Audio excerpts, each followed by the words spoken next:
রাহু হলো extreme brave planet, নবগ্রহের মধ্যে সবথেকে সাহসী গ্রহ।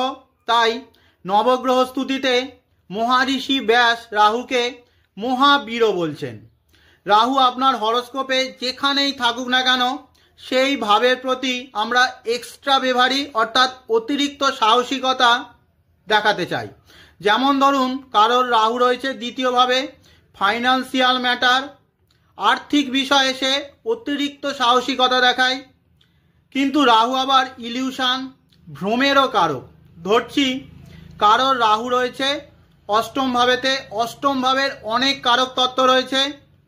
আমরা ধরছি সেই ব্যক্তি অষ্টম ভাবের কারক তত্ত্বের মধ্যে সে ইজি মানি বানাতে চায়, সাডেন ওয়েলথ সে বানাতে চায়। তার জন্য সে কি করছে, সে রেগুলারলি লটারির টিকিট কেটে চলেছে। কিন্তু রাহু তার ভালো নেই, লগ্ন চার্টেতে ভালো নেই, রাহুর ডিসপোজিটার ভালো নেই, নবাংশ চার্টেও রাহু শুভ অবস্থায় নেই। ফলে কি হবে, লটারি সে পাবে না। কিন্তু যখন সে ছাড়বো ভাববে, অর্থাৎ এই লটারির নেশা যখন সে ছাড়বো ভাববে, তখন তার হাতে টুকরো টুকরো করে কিছু 9-10 হাজার টাকা লটারির মাধ্যমে চলে আসবে। সে ভাববে তার ভাগ্যের চাকা ঘুরছে, নতুনভাবে নতুন উদ্যমে আবার সে লটারি কাটা শুরু করবে।